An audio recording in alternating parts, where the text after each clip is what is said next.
My Turkish name is Sarah Ingigioğlu. Wow. And how old are you?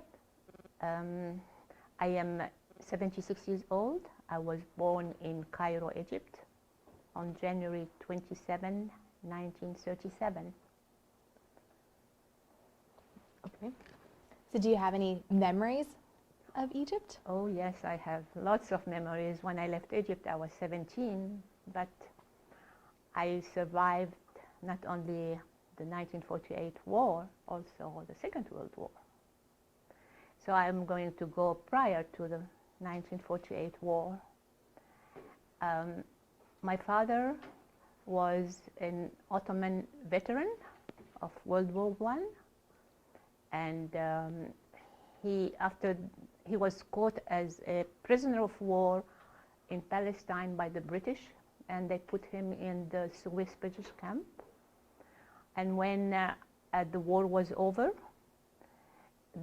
the British told my father that the war was over and he's free to go if he had anyone in Egypt that would sponsor him.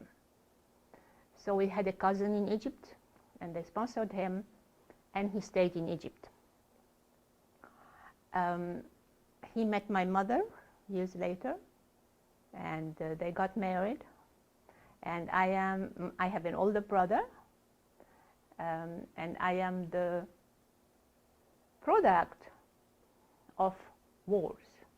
Because if it were not because of the First World War, my mother and my father would have never met each other, since my father was born in Istanbul and my mother in Cairo.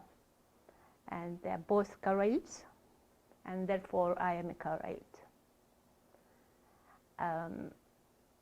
From birth, since I was born in 1937, my childhood memory, my first memories are the bombardment that used to come every night during Second World War, bombarding Cairo, because Egypt was under the dominance of the British government, and the German planes would come every night bombarding.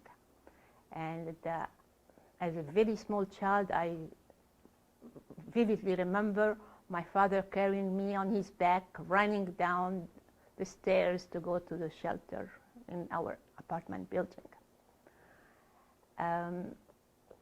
Many times after the bombarding, one time there was a bomb exploded water main, and we had to flee that area, and I would drown, so I was on my father's shoulder.